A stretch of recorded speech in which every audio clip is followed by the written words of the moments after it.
Assalamualaikum warahmatullahi wabarakatuh. Salam sejahtera, salam sehat untuk kita semua. Semoga juga teman-teman dalam keadaan baik-baik saja bersama seluruh keluarga teman-teman dimanapun teman-teman berada. Dan pengumuman 23 pemain yang dipersiapkan menghadapi Bahrain kita sudah dapatkan. Dan mungkin saja ketika saya mengupload konten video ini, teman-teman semua sudah mengetahui.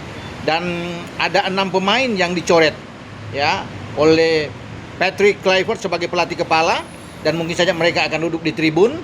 Ke-6 pemain tersebut, pertama penjaga gawang Nadeo Argawinata, kedua ada back kiri kita fullback Pratama Arhan, ada back tengah atau center back Muhammad Ferrari, kemudian ada juga pemain belakang yang sudah kembali ke Belanda karena cedera yaitu Miss Hilgers, dan ada pemain depan Hoki Caraka.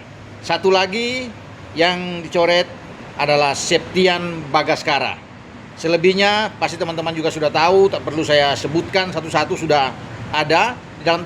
Tapi ada 2 pemain yang sudah kembali setelah kena hukuman tidak bermain melawan Australia, Ragnar Oratmangun dan Justin Hubner. Keduanya ada di 23 tim. Bahkan saya memperkirakan jika Patrick Kluivert memainkan 3 back, maka di belakang Justin Hubner bisa bermain dengan Jai Ises dan Rizky Ridho.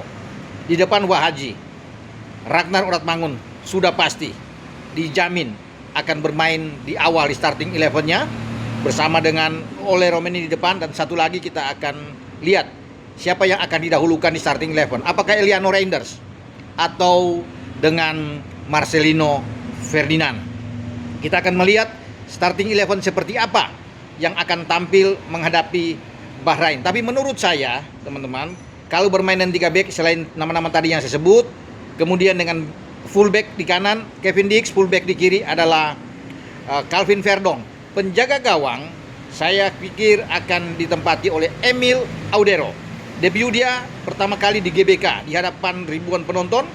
Dia akan tampil, ini luar biasa, kesempatan terbaik buat Emil Audero untuk menunjukkan kemampuan dia ya di depan publik di GBK, pendukung fanatik, para netizen yang mengidolakan tim nasional kita. Sementara di tengah, saya menginginkan kalau Patrick Kluivert ingin kuat, berkali-kali saya bilang, maka Joe Pelupesi bisa bermain Tom Haye dan juga dengan Ivar Jenner. Ini yang terbaik.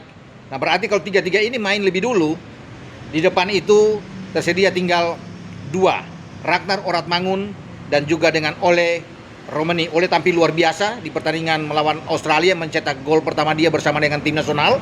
Walaupun kita kalah secara telak di Sydney, tapi Ole termotivasi lagi untuk bisa membuat gol dalam pertandingan pertama kali buat dia ketika bermain di GBK.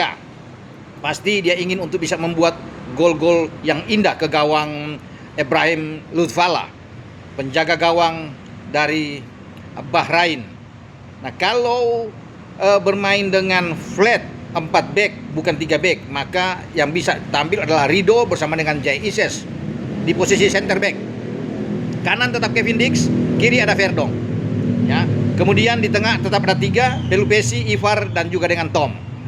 Maka di depan selain Ragnar dan Ole, satu adalah mungkin saja ya Marcelino Ferdinand, karena ini pemain yang disukai oleh Patrick Kluivert. Marcelino bisa bermain free roll, bermain di belakang Ole Romeni, itu bisa terjadi dalam pertandingan melawan Bahrain. Yang pasti kita dituntut harus menang, karena itu adalah target utama kita jika ingin memperpanjang nafas kita menuju ke putaran keempat. Harus menang ya melawan Bahrain. Bahkan menurut saya kalau kita bisa menang 3 kali, ini kalau ya, menang melawan Bahrain, menang melawan Cina dan menang melawan Jepang, maka kita punya poin 15 teman-teman. Jika Australia ya kandas, itu wah bagus itu. Kalau Australia tidak bisa memenangkan pertandingan melawan Cina misalnya, atau tertahan imbang lawan Cina, walaupun mereka sekarang 10 poin, mereka 11, kita 9 kalau menang melawan Bahrain. Kemudian Arab Saudi kalah melawan Jepang ya, kan ini hitung-hitungan bisa dikatakan. Arab Saudi bisa hanya 9 tertahan karena kemarin mereka menang 1-0 melawan Cina. Pertandingan berikut di bulan Juni kita melawan Cina, kita menang. Kalau kita dapat itu berarti kita ada 12 poin. Katakan Australia yang nantinya akan bermain melawan Jepang itu ditahan imbang oleh Jepang, wah ini enak.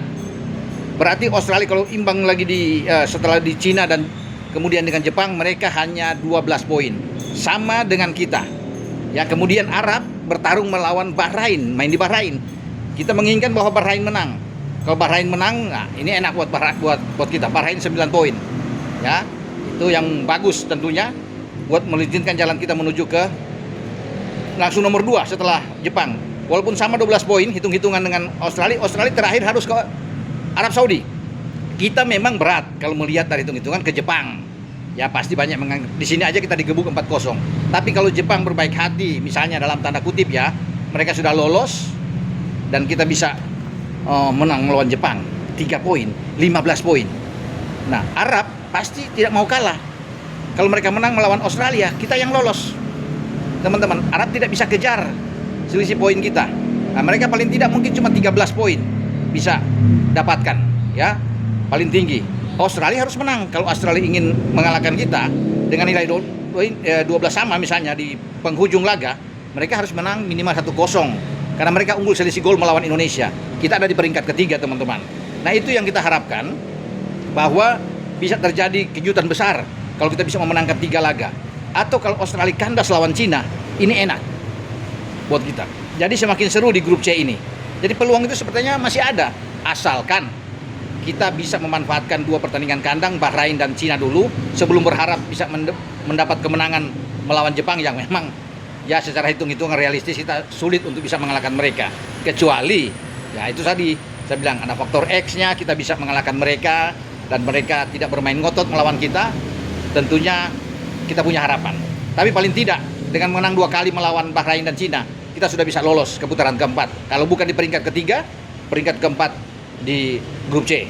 Semua bisa terjadi di lapangan, siapa tahu. Tidak ada yang bisa menduga sebelumnya apa yang bisa terjadi, dan segala sesuatu dalam sepak bola itu bakal berlangsung jika kita bisa melihat bahwa kejutan demi kejutan akan terjadi. Jadi masih ramai sebenarnya di grup ini, walaupun kita kemarin kalah secara gol dengan besar dengan 5 gol lawan Australia. Australia juga harus berhati-hati. Kalau mereka tersandung lawan Cina, itu yang kita tunggu. Kita menang melawan Bahrain dan Arab kalah melawan Jepang. Rame di grup ini. Semoga teman-teman ya, kita optimis mendukung tim Garuda kita bertarung habis-habisan di GBK dan bisa meraih 3 poin melawan timnya Dragan Talajic. Dragan Talajic adalah pelatih kepala dari Bahrain yang tentunya juga ingin memenangkan laga setelah digebuk oleh Jepang dengan 2-0. Mereka ingin menang di Jakarta. Jadi tetap kita harus waspada terhadap mereka. Sampai di sini dengan saya Bung Ropan. Ciao.